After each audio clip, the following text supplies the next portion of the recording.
ये कुरान मजीद की 52वीं सूरत है और ये भी मक्के में नाजिल हुई थी। इसका नाम अत्तूर यानी पहाड़ है और ये सिनाई पर्वत की कसम से शुरू होती है, जहां अल्लाह ने हजरत मूसा से बातचीत की थी। पूरा माहौल और वजह नुज़ूल।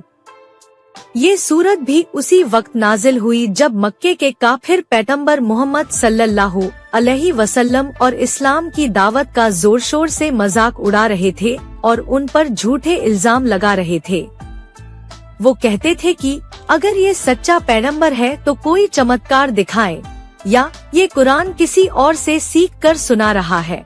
उन लोगों को आखिरत के दिन पर यकीन नहीं था और वो दंड के डर से खुलकर बुरे काम करते थे। इस सूरत का उतरना उनके इन्हीं इल्जामों और इनकार का एक जबरदस्त जवाब है और ईमान वालों के दिलों को तसल्ली देने के लिए है। सूरत की तशरीह, व्याख्या और उसके अंदरूनी पहलू। शुरुआत की पाक कस्में और डरावनी चेतावनी। सूरत की शुरुआत 5 बहुत ही अहम चीजों की कसम से होती है। तूर, सिनाई पहाड़ की, ये उस जगह की निशानी है जहां अल्लाह ने हजरत मूसा को किताब दी, ये दिखाने के लिए कि अल्लाह का वही इल्हाम सच्चा है। लिखी हुई किताब की यानी लौह महफूज में रखे हुए इलाही फरमानों की, जो बदल नहीं सकते। खुले हुए बिछे हुए पन्ने की, ये उस किताब का इशारा है जिसमें हर इंसान के अमल दर्ज है और कयामत के दिन खोल कर रख दिए जाएंगे। आबाद घर काबा की, ये अल्लाह के घर की शान और उसकी हिफाजत की निशानी है। ऊंची छत आसमान की, ये अल्लाह की बनाई हुई महान सृष्टि की निशानी है। इन सारी कस्मों का एक ही मकसद है, ये ऐलान करना कि तुम्हारे रब का अजाब, दंड जरूर वाकई होकर रहेगा, उसे कोई टाल नहीं सकता। ये चेतावनी बहुत डरावने अंदाज में दी गई है ताकि सुनने वाला सहम जाए। काफिरों की हालत और उनकी बदजबानी का जवाब। सूरत में उन लोगों की हंसी उड़ाई गई है जो ईमान वालों को नीचा दिखाने की कोशिश करते थे।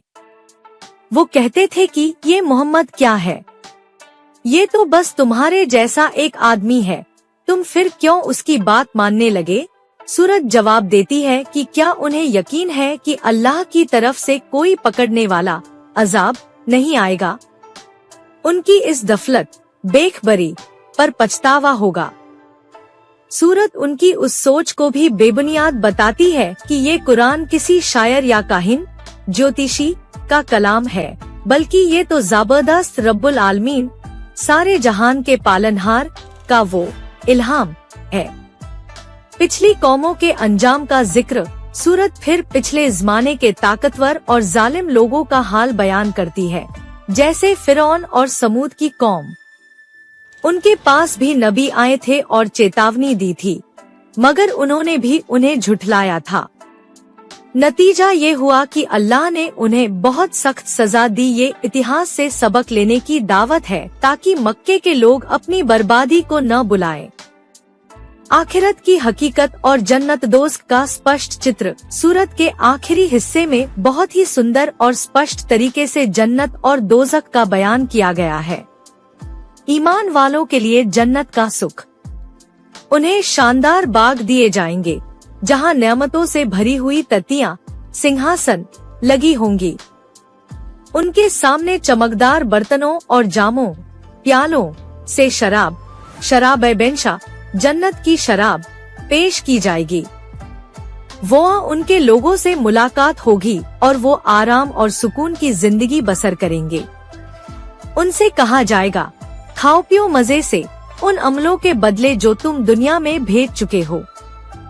काफिरों के लिए दोजख का अजाब, उनके लिए सख्त यातनाएं तैयार हैं। वो एक भयानक आग में झोंक दिए जाएंगे जिसकी लपटें महलों की तरह ऊंची होंगी।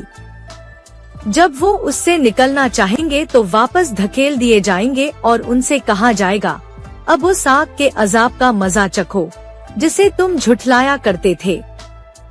सूरत की उपयोगिता और मुख्य संदेश। आखिरत का यकीन पक्का करना।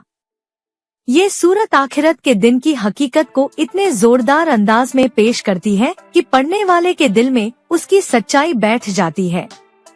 ये डर और उम्मीद दोनों पैदा करती है।